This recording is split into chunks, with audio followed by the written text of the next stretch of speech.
오늘 본문의 말씀을 통하여서 성숙한 신앙인의 삶의 삶 두 번째 시간으로 말씀을 나눌 때에 우리가 어떻게 성숙한 신앙의 삶을 살 수 있을까? 어떻게 해야 주님이 기뻐하시는 그러한 삶을 살 수 있을까? 깊이 생각하고 우리의 삶 가운데 적용하며 여러분 모두가 말씀대로 실천하는 그러한 삶을 살 수 있기를 주의 이름으로 축원합니다. 지난주에 저희 교회에서는 겨울철을 맞이해서 감기, 독감 예방접종을 실시했습니다. 그때 이제 저의 딸인 주리가 와서 이렇게 봉사를 하러 왔다가 돌아갔습니다. 이제 얼마 남지 않은 그 공부를 마치기 위해서 멀리 떨어져 있긴 하지만 아빠의 목표에 조금이나마 도움이 될까 해서 이곳까지 와가지고 봉사하고 돌아갔는데 저는 그 모습을 보면서 참 대견하기도 했지만 봉사를 마치고 돌아가는 마음에 감사가 이렇게 있었습니다. 그래서 끝나고 돌아갈 때 제 방에 이렇게 불러서 기도를 해줬는데 딸이 저한테 이런 얘기를 하더라고요.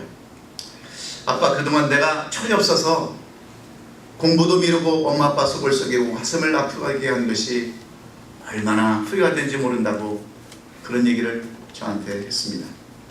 그리고 교회를 건축하는데 아빠 목회에 조금도 도움이 되지 못해서 정말 안타깝다라고 그런 말도 했습니다. 그래서 저는 그런 말을 들을 때 참 위로가 되었습니다. 내가 이제 내년이면 돌아오는데 그때 아빠의 목회에 조금이나마 도움이 되었다고 하는 이 말에 위로를 받았지만 특별히 감동을 받았습니다. 얼마 전까지만 해도 정말 아빠는 왜 내가 공부를 하는데 왜 학비를 이렇게 못 대주느냐고, 내가 이제는 돈 벌어서 내가 공부하겠다라고 직업전선에 나가서 일하는 모습을 보면서 마음이 많이 아팠습니다. 가슴을 찢게 했습니다. 그리고 엄마 아빠는 성도가 아프면 새벽 1시고 2시고 신방을 가면서도 우리가 아프면 타이레를 먹고 자라고 했다고 하면서 컴플레인을 하고 엄마 아빠가 우리에게 뭘 해줬느냐고 따질 때 너무나도 가슴이 아팠습니다. 처음은 그러한 모습을 이렇게 생각하면 가슴이 아팠는데 이제 교회에 와서 정말 저 아빠에게 뭔가 좀 도움이 되어보겠다고 하는 그러한 딸을 보면서 제가 무엇을 깨달았겠습니까? 이제 내 딸도 정말 성숙했구나, 변화되었구나 하는 것을 깨달았습니다. 여러분, 왜 여러분 그렇게 가슴을 아프게 한 딸이 이제는 아빠 엄마의 심정을 이해하고 뭔가를 이해한다고 할까요? 성숙했기 때문에 그렇습니다. 철이 들었기 때문에 그렇습니다. 그런데 이것은 우리의 신앙도 마찬가지입니다. 성숙한 신앙이 될 때 비로소 하나님을 기쁘게 하고 하나님을 감동시킬 수 있는 삶을 살 수 있습니다. 그래서 우리는 지난주 마태복음 7장 13절로 23절의 말씀을 가지고 성숙한 신앙인의 첫 번째 시간으로 말씀을 나눴습니다. 성숙했던 예수님의 제자 마태를 통해서 그가 좋은 직장과 그 다음에 부귀와 명예를 버리고 예수님의 제자가 되어서 기록했던 산상수훈의 말씀으로 성숙한 그리스도의 삶이 어떤 삶인가를 우리는 교훈받았습니다. 성숙한 삶의 신앙을 살려면 우리는 먼저 말씀의 기초를 세워야 한다라고 마태는 산상수훈의 교훈을 통해서 예수님의 말씀을 통해서 우리에게 교훈해 주었습니다. 그리고 기도를 통해서 기도의 기초를 세워서 우리의 성숙한 삶을 살아야 한다라고 그렇게 교훈했습니다. 그리고 가장 우리에게 기본이 되는 사명, 전도의 사명의 기초를 세우고 사는 그런 사람들이 성숙한 신앙의 삶이라고 우리에게 교훈해 주었습니다. 그래서 우리도 이러한 삶을 살기 위해서 5 초청 전도 축제 모임을 만들고 정말 주님의 말씀대로 행하는 삶을 살기 위해서 이렇게 실천해 나가고 있습니다.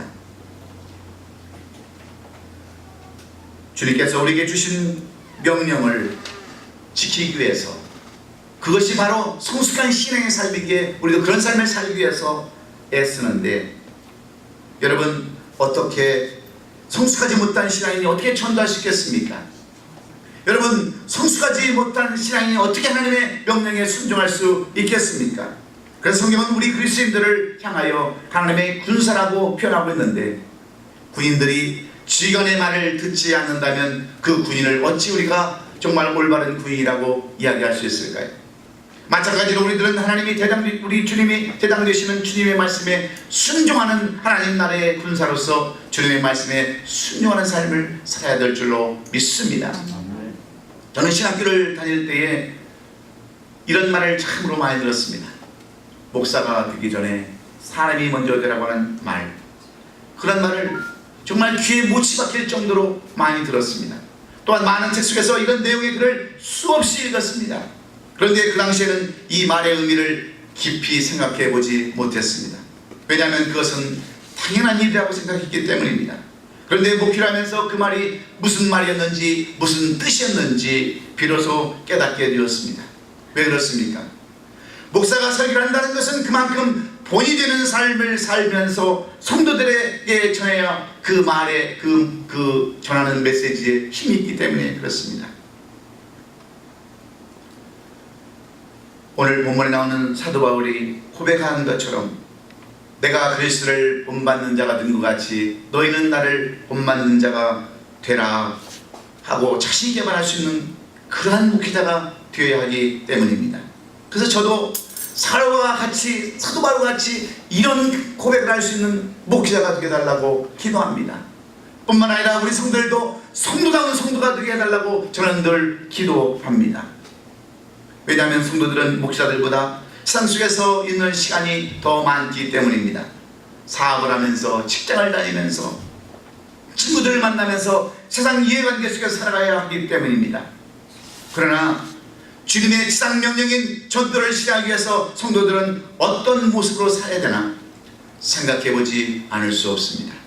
또한 전도 대상들에게 어떤 모습을 보여야 우리가 예수 그리스도의 복음을 그들에게 전할 수 있는가 생각해보지 않을 수 없습니다. 사랑하는 성도 여러분, 우리는 많은 때에 로마서 14장 8절의 말씀처럼 이런 고백을 합니다. 우리가 살아도 주를 위하여 살고 주를 위하여 죽나니 그러므로 사나 죽으나 우리는 주의 것이로다, 이렇게 고백을 하며 살 때가 많이 있습니다. 뿐만 아니라 고린도후서 2장 15절에서 우리는 구원받는 자들에게나 망하는 자들에게 하나님 앞에서 그리스도의 향기라고 이렇게 우리 자신을 표현합니다. 우리가 예수 그리스도의 것으로서 주님의 향기를 바라는 삶을 살아야 되는데, 여러분 삶은 어떠십니까? 정말 여러분의 삶 가운데서 그리스도의 향기를 나타내는 그런 삶을 살고 있습니까? 아니면 세상적인 향기를, 냄새를 풍기며 살아가고 있으십니까? 사람들에게는 나름대로 특별한 냄새가 있습니다. 여자들에게 있어서 향수의 냄새는 많은 남자들로 하여금 좋은 이미지를 갖게 합니다. 그래서 여러분 여자들은 그 비싼 향수를 여러분 다 사용하지 않습니까? 50불 100불씩 가도 아낌없이 사는 것이 향수인데, 여러분 왜 향수를 바릅니까? 사람의 채취, 냄새를 제거하고 무언가 자기가 좋아하는 향을 나타내기 위해서 향수를 뿌리는 거 아닙니까? 그런데 여러분 그 향기가 더럽고 추한 냄새라면 누가 그 향기를 좋아하겠습니까? 우리 신앙인들도 마찬가지입니다. 그리스도라고 얘기하면서 그리스도의 향기는 나지 않냐고 세상적인 향기가 난다고 한다면 누가 그 사람을 그리스도라고 말할 수 있겠습니까? 그래서 사도 바울은 복음을 전할 때 본이 되는 삶을 살고자 애썼습니다. 먹고 살기 위해서 남들에게 손을 내밀지 않았고 스스로 천막을 지어가면서 그는 살았습니다. 또한 이방인들에게 복음을 전할 때 그들의 양심에 꺼리낌 없도록 음식을 먹기도 했습니다. 그들을 위해서 눈물로 헌신하고 매를 맞으면서도 복음을 전한 사람이 바로 사도 바울입니다. 그 이유는 주님의 지상명령인 전도의 중요성을 그는 알았기 때문입니다. 영혼을 살리는 얼마나 중요한가를 알았기 때문에 사도 바울은 골로새서 4장 3절에 기록된 것처럼 또한 우리를 위하여 기도하되 하나님이 전도할 문을 우리에게 열어주사 그리스도의 비밀을 말하게 하시기를 구하라. 내가 이 일 때문에 매임을 당하였노라. 이렇게 고백합니다. 그는 주님이 가장 원하시는 일, 이 전도의 일을 감당하기 위하여 그는 잡히고 또 감옥에 갇히고 로마로 끌려가면서도 그는 이렇게 예수 그리스도의 향기를 나타내는 모습을 보여주고 있습니다. 왜 그런지 아십니까? 사도 바울은 비로소 성숙한 신앙의 삶을 살기 시작했기 때문입니다. 다시 말씀드리면 그리스도를 닮은 삶을 살았음을 우리에게 의미해 줍니다. 그리스도의 향기는 살아도 주를 위하여 살고 죽어도 주를 위하여 죽는 삶이기에 이런 삶을 통하여 구원받은 자들에게 나타나는 것이 바로 그리스도의 향기인 줄로 믿습니다. 그래서 많은 자들에게도 이 그리스도의 향기가 나타나야 되는 거예요. 그래서 사도 바울은 오늘 본문을 통해서 성숙한 성도가 되어서 전도의 삶을 살기 위해서 어떻게 살아야 되는가, 우리에게 구체적으로 그의 사랑하는 믿음의 제자 디모데와 그가 정말 시베를 기울여서 세웠던 고린도 교회와 성도들에게 오늘 주시는 말씀이 바로 우리가 함께 합독했던 본문의 말씀들입니다. 오늘 이 본문의 말씀은 사도 바울이 그의 영적인 아들 디모데에게 보내는 편지의 내용이며 고린도 교회와 성도들에게 보내는 그러한 사랑과 권면의 메시지입니다. 사도 바울은 제1차 전도여행 때에 디모데의 어머니 유대인 어머니 유니게와 외할머니 로이스가 함께 복음을 듣고 회심했습니다. 그 후에 디모데도 어머니와 외할머니의 그 영향으로 인해서 신실한 신앙이 되었습니다.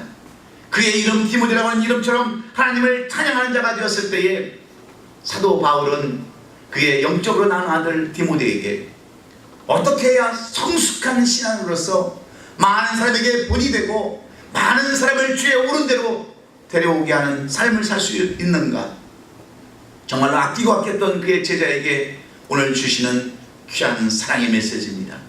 네가 정말 많은 사람에게 그리스도의 복음을 전하고 정말 성숙한 그리스도에서 본을 보이게 하려면 이런 삶을 살아야 한다라고 이렇게 가르치고 있습니다. 뿐만 아니라 고린도 교회와 성도들에게 너희들이 정말 성숙한 그리스도인들, 내가 너희에게 전하는 복음이 헛되지 않는 그러한 삶을 살려면 이렇게 살아야 한다라고 가르치는 내용들이 바로 오늘 우리에게 주신 본문의 말씀들입니다. 그러면 정말 우리가 어떻게 해야 성숙한 그리스도의 삶을 살 수 있습니까? 어떻게 해야 성숙한 신앙의 삶을 우리가 살 수 있습니까? 첫째로 오늘 본문은 말과 행실에 본이 되어야 한다라고 우리에게 가르쳐줍니다. 오늘 보면 12절에 보면 이런 말씀이 기록되어 있습니다. 누구든지 내 연수함을 업신여기지 못하게 하고 오직 말과 행실에 있어서 본이 되라고 우리에게 가르쳐줍니다. 사도 바울은 먼저 말과 행실에 본을 보이라고 권면합니다. 여러분, 우리는 말의 중요성을 얼마나 잘 알고 있습니까? 이 말을 통해서 상대방의 교양과 인격을 평가할 수 있기에 우리는 말의 중요성을 너무나도 잘 알고 있습니다. 우리는 그 사람이 어떤 말을 하는가에 따라서 그 사람의 인격과 그 사람의 모든 것을 진단해 볼 수 있습니다. 그 사람이 선한 말을 하면 그 사람은 선한 사람이고, 악한 말을 하면 악한 사람이 될 수밖에 없습니다. 늘 부정적인 말을 하는 사람은 부정적인 사람일 수밖에 없습니다. 그래서 이 말은 너무나도 중요한데, 이 말의 특성은 무엇입니까? 말은 칼보다도 무서운 무기라는 것을 우리가 알아야 합니다. 말은 소리 없는 총알처럼 사람을 죽이기도 합니다. 그래서 야고보서 기자는 3장 2절에 야고보서 3장 2절에 이렇게 기록해 놨습니다. 우리가 다 실수가 많으니 말에 실수가 없는 자라면 곧 온전한 사람이라 너희 온몸도 분례를 쓰으리라.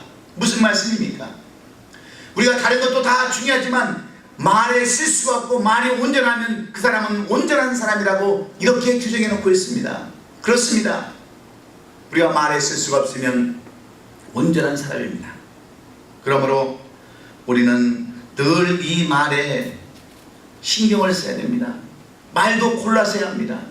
여러분, 늘 죽겠다, 못 살겠다, 없다는 사람은 늘 그렇게 살아갈 수밖에 없습니다.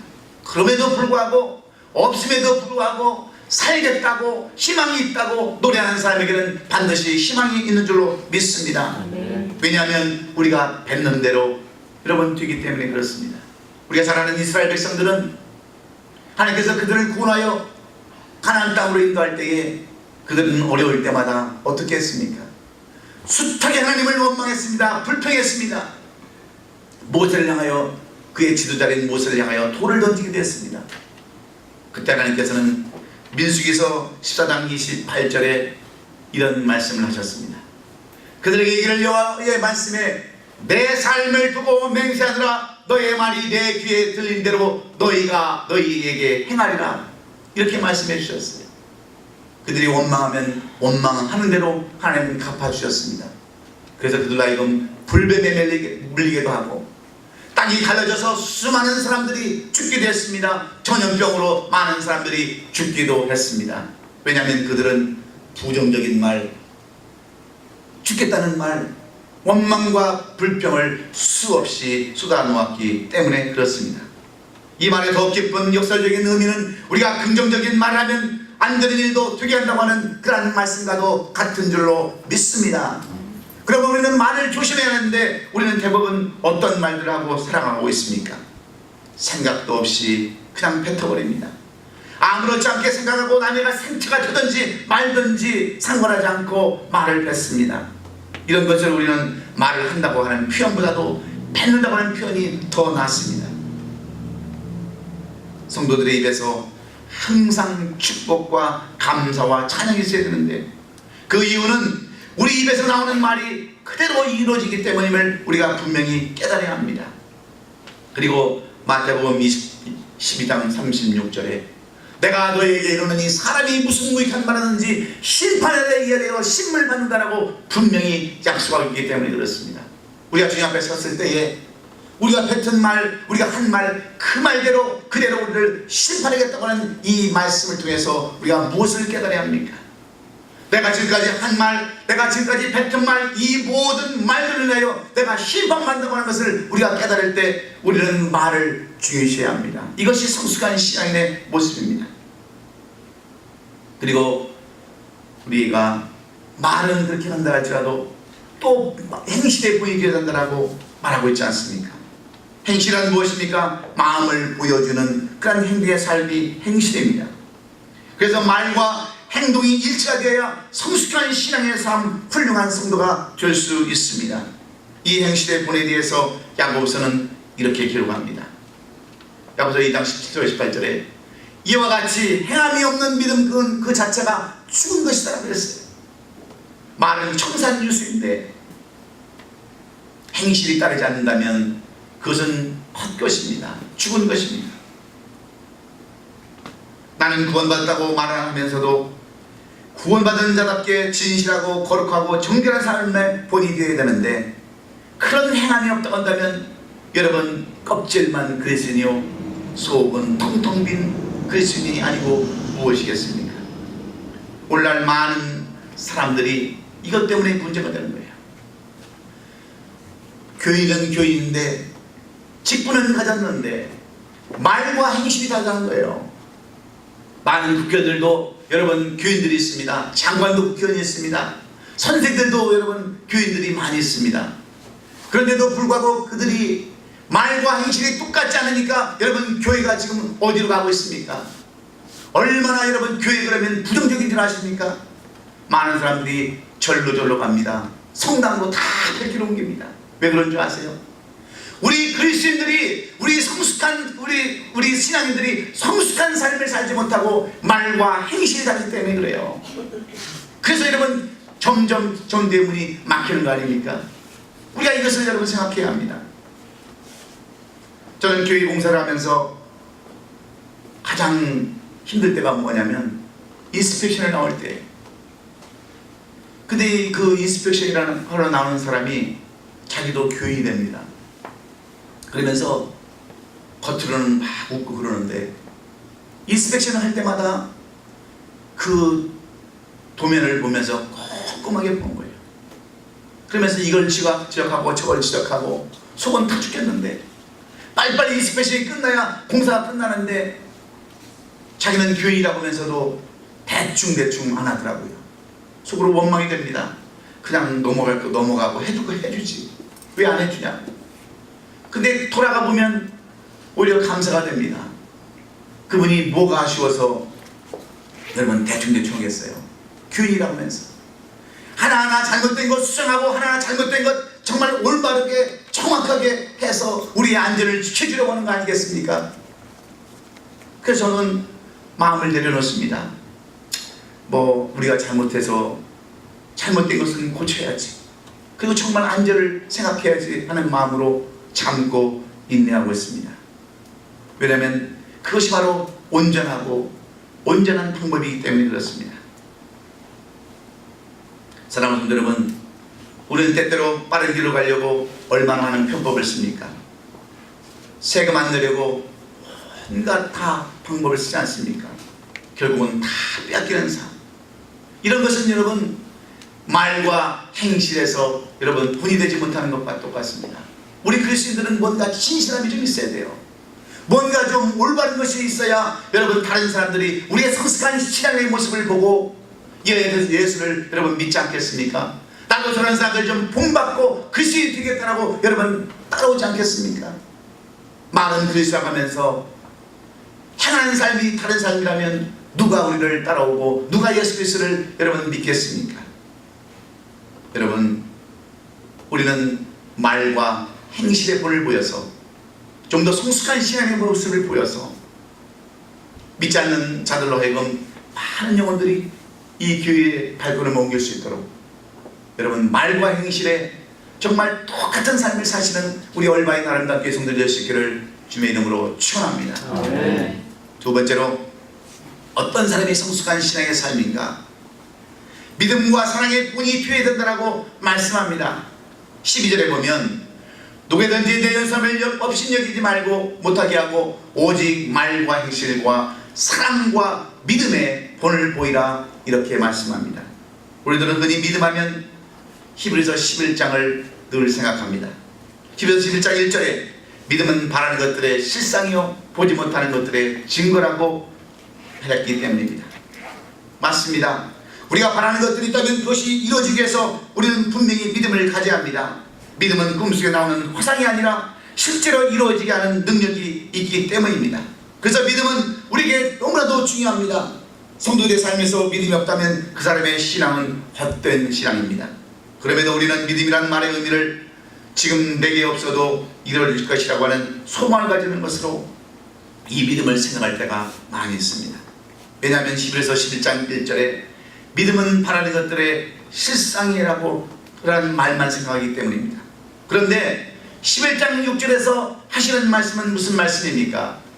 믿음이 없이는 하나님을 기쁘게 하시지 못하느니 하나님께 나아가는 자는 반드시 그가 계신 것과 또한 그가 자기를 찾는 자들에게 삼주신 이심을 믿어야 할지니라. 무슨 말씀입니까? 사도 바울은 항상 믿음을 강조한 이유는 이방인들이 이 믿음의 대상이 누군지를 알지 못하고 살고 있었기 때문에 그렇습니다. 믿음이라는 것은 자기가 무엇을 이루려는 것이 아니라 그 믿음 뒤에 있는 대상을 알지 못한다고 하는 거예요. 그래서 우리가 무엇을 생각해야 됩니까? 그 어떤 것을 이루는 것보다도 하나님이 계시다고 하는 것, 이 믿음이 더 중요함을 강조하고 있는 줄로 믿습니다. 사랑하는 성도 여러분, 우리가 성도라고 부름받을 수 있는 이유가 무엇입니까? 로마서 1장 16절에 이 복음은 모든 믿는 자에게 구원을 주시는 하나님의 능력이 됨이라고 말씀합니다. 복음이 여러분 무엇입니까? 예수 그리스도가 하나님의 아들이심을 믿는 것이 여러분 복음입니다. 여러분, 나를 위해서 하나님께서 아들이신 예수님을 이 땅에 보내주셔서 내 죄를 용서해 주시기 위해서 십자가에 죽으시고 3일 만에 부활하시며 그 부활의 소망을 주시고 다시 오실 예수님을 그 전하는 것, 이것이 바로 복음입니다. 이런 믿음이 성도들의 가슴에 있어야 되는데 이런 복음이 우리에게는 없어요. 그래서 나는 그래도 그냥 말씀대로 구원을 얻지만 다른 사람들에게는 관심이 없는 이유가 바로 여기에 있습니다. 여러분, 하나님을 믿으면 삶이 잘 된다, 병이 낫는다, 자식이 잘 된다는 그런 믿음은 여러분 어쩌면 신실한 믿음은 아닙니다. 구원받은 자들의 믿음이 아니라는 그런 얘기예요. 물론 하나님을 믿을 때 우리들에게 이런 것들은 보너스로 주시는 것입니다. 그러나 우리는 항상 이 영혼 구원이 먼저임을 우리는 깨달아야 합니다. 그래서 하나님께서 영혼 구원을 위해서 우리에게 전도하라고 명령하시는 거예요. 우리가 지난 시간에 배웠지만 마태복음 28장 19절에 그럼 우리가 가서 모든 민족을 제대로 삼으라고 명령하지 않았습니까? 모든 사람에게 예수 그리스도의 복음을 증거하는 그러한 말씀입니다. 그런데 우리가 믿지 않는 사람들을 전도하기 위해서 하나님에 대한 올바른 믿음을 가지고 있어야 되는데, 온전한 믿음이 바로 여러분 하나님을 기쁘시게 하고 많은 사람들을 주 앞에 인도할 수 있기 때문에 우리는 먼저 믿음의 본을 보일 뿐만 아니라 또한 사랑의 본을 보여야 한다라고 그렇게 가르치고 있습니다. 여러분, 우리 하나님은 사랑이 있습니다. 우리를 끊임없이 사랑해 주시고 용서해 주시는 그 사랑은 그런 하나님을 우리는 기억해야 합니다. 내가 하나님께 받은 사랑을 기억하는 사람은 다른 사람에게 이 사랑을 전해줄 수 있기 때문입니다. 하나님의 사랑은 세상에 주는 그런 사랑과 다릅니다. 우리가 생각하는 그런 사랑, 인간적인 사랑, 이성적인 사랑과 다릅니다. 이성적인 사랑은 싫으면 떠나버리고 싫으면 깨어져 버리지만, 우리 하나님은 끝까지 우리를 찾아오시고 포기하지 않는 것이 바로 하나님의 사랑이기에 이 사랑을 우리는 믿지 않는 사람에게 전해야 됩니다. 미네소타 주에 있는 크리스찬 크로니카이라고 하는 그 신문 기사에, 그 신문사에서 발행한 신문 기사에 이런 기사가 있었습니다.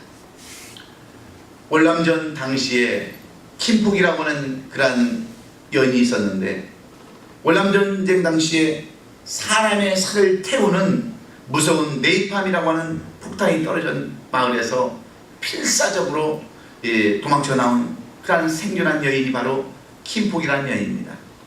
그가 유명인사가 된 것은 우연히 종군 기자가 이 여인의 그 어릴 적의 모습을 찍어가지고 각 세계 신문에 내서 유명인사가 되었어요. 저 벌거벗은 어린아이가 바로 킴폭이라는 여인의 사진입니다. 1996년 워싱턴에서 월남전 기념비 제막이 있을 때에 미국 정부는 이 킴폭이라고 하는 여인을 초청해서 연사로 세웠습니다. 그때 그녀는 연설에서 이렇게 연설했습니다. 나는 그때 그 사건을 지금도 잊을 수가 없습니다. 죽음이라고 하는 무서운 공포와 어려움 속에서 떨며 지냈던 그 어린 시절이 지금도 생생합니다. 그러나 이제 어른이 되고 난 이후에 미국에 살면서 비로소 전쟁의 이유를 알았고 이 모든 것을 용서할 수 있었습니다. 그래서 저는 그 당시에 마을에 폭탄을 투하한 비행기 조종사를 만나도 나는 그를 용서할 수 있습니다라고 고백했습니다. 그런데 놀랍게도 그날 그 자리에 그 당시 그 비행기를 몰고 가서 그 네이팜이라고 하는 폭탄을 터뜨렸던 조종사 존 머프라는 그 조종사가 그 자리에 참석했습니다. 깜짝 놀랐습니다. 내가 떨어뜨린 그 폭탄으로 인해서 저 어린 아이가 저렇게 정말 성숙해서 지금도 화상을 입고 어려움 가운데 있는가를 생각할 때 그는 거기서 일어나지 않을 수 없었습니다. 그리고 소리 질렀습니다. 정말 죄송합니다. 저는 그 일로 인해서 지금까지 고통스러운 마음을 살았습니다. 제가 그런 줄 알았더라면 그러지 않았을 텐데 어쩔 수 없이 그랬습니다. 용서해 주십시오. 용서해 주십시오 하고 빌었습니다. 순식간에 벌어진 이 일들로 사람들은 깜짝 놀랐습니다. 용서를 빌고 용서하는 감격스러운 장면에서 많은 사람들이 눈물을 훔치면서 우리와 같은 박수도 보냈습니다. 자기 가족에게 평생 지울 수 없는 흉터를 남긴 그 당사자를 킴폭 여인은 어떻게 용서할 수 있었을까요? 신문은 그녀가 월남전 이후에 미국에 와서 글쓰기 되었다라고 그렇게 기록해놨습니다. 비행기 조종사 역시 오래전부터 신실한 그리스도인이었다고 그렇게 전하고 있습니다. 성숙한 그리스도인만이 사랑하고 용서할 수 있음을 보여주는 그러한 내용들이었습니다. 여러분, 누가 용서하고 사랑할 수 있습니까? 성숙한 그리스도인만이 용서하고 사랑할 수 있는 줄로 믿습니다. 아멘. 그래서 우리는 정말 왼수 같은 사람도 용서하고 그들에게 복음을 전해야 되는 거예요. 이것이 성숙한 그리스도인의 모습입니다. 우리가 사랑은 말로 한다고 하지만 행동이 없는 그러한 여러분 삶 아무런 소용이 없습니다. 마지막으로 우리가 어떻게 성숙한 그리스도인의 삶, 신앙의 삶을 살 수 있을까요? 그러려면 신앙의 정절에 본을 부여야 한다라고 12절은 또한 말씀하고 있지 않습니까? 누구든지 내 연수함을 없인 여기지 못하게 하고 오직 말과 행실과 사랑과 믿음과 정절에 있어서 믿는 자에게 본이 되라 말씀합니다. 무슨 말입니까? 신앙의 정절이 무엇입니까? 변하지 않는 신앙, 변함없는 신앙의 모습으로 본을 보이라는 거예요. 많은 사람들이 신앙생활을 하면서 신앙의 정절이 없습니다. 세상말로 얘기하면 신앙의 의리입니다. 교회가 어려우면 떠나가 버리고 힘들면 떠나가 버리고 옮겨버리는 그러한 신앙의 정절이 너무나도 없다고 하는 거예요. 많은 사람들이 그렇습니다. 수평이동합니다. 큰 교회는 한없이 커지고 작은 교회는 한없이 작아지는 이러한 것은 바로 신앙의 정절이 없는 그리스도인들의 모습을 우리가 볼 수 있습니다. 지금은 점점 한국 교회도 교회들이 줄어간다고 그래요. 프로그램이 많은 교회, 뭔가 행사가 많은 교회, 부담이 없는 그러한 교회로 신앙의 정절을 지키지 않고 많은 사람들이 옮겨다닙니다. 그럼 여러분 무슨 본이 되겠어요?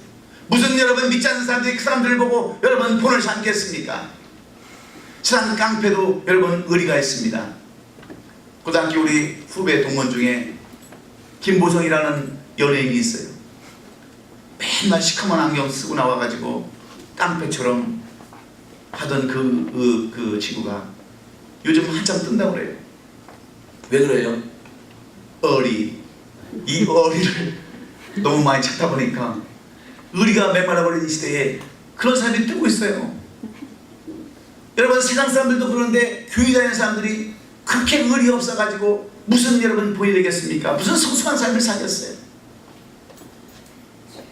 제가 이 말씀을 안 드리려고 하다가 말씀을 드리기를 원하는데, 우리 해오름 교회에 시무장로님이 계시는 우리 한경호 장로님, 지난주 부사님이 저한테 전화를 하셔서 우리 장로님도 이번에 미국에 출장 가시는데 좀 이렇게 우리 장로님 잘 좀 규제 좀 하시라고 이렇게 해서 제가 공항을 가야 되는데 잊어버렸어요. 그 수요일날 와야 될 시간에 인스펙션을 받느라고 거기에 올인하다 보니까 잊어버렸어요. 얼마나 죄송하고 미안한지. 처음 뵙는 분인데 몸둘 바를 모르겠더라고요. 그래서 제가 없는 시간에도 금요일날 하루 시간을 내서 우리 장로님과 교제를 가졌습니다. 이 장로님 신앙이 너무 의리가 있는 거예요. 여러분 교회 생활하다 보면 10년, 20년, 30년 신앙생활 하다 보면 교회에 불만 있을 때가 얼마나 많이 있습니까? 여러분 떠나고 싶을 때가 얼마나 많이 있겠습니까? 얼마나 힘들 때가 있겠습니까? 그럼에도 불구하고 장로님 신앙의 의리를 지키면서 그 교회의 기둥 같은 장로님으로 섬겼을 때, 지금 그 장로님이 이렇게 한국의 식품 뭐 소세지 같은 거 그런 걸 한국에다 수입을 하는데, 여러분 얼마나 대기업들이 정말 그 조그마한 중소기업들 막 누르고 경쟁을 합니까? 그런데도 불구하고 하나님께서는 우리 장로님을 축복해 주셔서 미국의 큰 회사와 여러분 계약을 맺게 하고 한 달에 수천만 원씩 막 그 수입을 하게끔 해서 이렇게 정말 귀한 장로님으로 쓰임받게 한다고 하는 그 간증을 들으면서 제가 많이 은혜 받았어요. 여러분 세상 깡패들도 의리를 지키는데 정말 우리가 그리스도인이라고 하면서 예수 그리스도를 본받는 그리스도의 향기를 나타내는 삶을 살고 한다면서도 의리 없는 신앙을 사는 사람들이 얼마나 많이 있습니까? 이유로 저런 이유로 핑계대고 이유대고 신앙의 의리를 쳐버릴 때 하나님은 그런 사람들을 어찌 기뻐하고 그런 사람들에게 어찌 여러분 전대 대상자를 붙여주시겠느냐는 거예요. 우리 소전사님 어디 가셨어요? 거기 있어요? 우리 소전사님이 어제 저한테 방에 찾아와서 상담을 해요. 목사님, 제가 파타임으로요 식당에서 일을 하는데 괴로워 죽겠어요. 아니 주인이 말해요, 뭐 크랩도 아닌데 크랩하고 뭘 섞어가지고 자꾸 그걸 팔아낸다는 거예요. 신앙 양심에 못 견디겠다는 거예요. 그래서 목사님 오늘 좀 일찍 가서 내가 다른 데 인터뷰를 좀 하겠습니다 그러더라고요. 그래서 어떻게 했으면 좋겠냐고 제가 권면을 했습니다. 우리 신앙인은 우리 신앙인으로서의 믿음의 정절을 지켜야 한다. 네가 조금 그래더라도 정말 그 사람을 설득시키고 이해시켜서 그 그리스도의 사랑이 무엇인가, 정말 그리스도는 어떤 삶을 살아야 되는가를 알려주고, 그래서 듣지 않으면 어쩔 수 없지만 우리가 먼저 그리스도인의 온전한 삶을 살아야 되지 않겠는가, 제가 그렇게 권면했어요. 그래서 다시 인터뷰를 보러 갔는데 그 뒤는 잘 모릅니다. 어쨌든 간에 여러분, 우리가 정말 그리스도다운 삶을 살면, 성숙한 그리스도의 삶을 살면 다른 사람들도 따라오지 않겠어요? 그냥 똑같이 세상과 똑같이 타협하고 그냥 똑같이 악한 짓하고 똑같이 잘못된 일하면 누가 여러분 우리를 그리스도인이라고 구별하는 삶을 살겠습니까? 누가 그런 사람들을 믿고 여러분 신앙생활 하겠어요? 우리는 신앙의 정제를 지킵시다. 신앙의 끝까지 의리를 지킵시다. 이것이 주님이 기뻐하시고 성숙한 그리스도의 신앙임을 여러분 기억하시고, 우리 아름다운 얼반교회 세워가는 저와 여러분 되시기를 주의 이름으로 축원합니다. 그래서 우리도 5주청 전도 축제를 계획하고 준비하고 있습니다. 전도대장들을 놓고 기도하면서 어떻게 전도할 것인가를 고민하고 있습니다. 그런데 여러분, 이런 고민은 하나님이 기뻐하시는 고민인 줄로 믿으시기 바랍니다. 정작 우리를 전도하기 위해서 무엇이 우리가 필요합니까? 성숙한 신앙이 되기 위해서 우리는 먼저 말과 행실의 본이 되어야 되는 줄로 믿습니다. 믿음과 사랑의 본이 되어야 되는 줄로 믿습니다. 신앙의 정절, 신앙의 변치 않는 신앙의 본이 되어야 할 줄로 믿습니다. 그래야 여러분 다른 사람들이 우리를 보고 여러분 전도의 대상이 되어서 우리를 보고 쫓아오지 않겠습니까? 다 다른데 누가 쫓아오겠어요? 그런 사람들도 여러분 보는 눈이 있습니다. 그런 사람들도 느끼는 게 있는 거예요. 우리는 무엇보다도 오늘 사도 바울의 교훈의 말씀처럼 이런 삶을 사시는 우리 모든 성도들 되시기를 예수님의 이름으로 축원합니다. 축원합니다. 기도하겠습니다.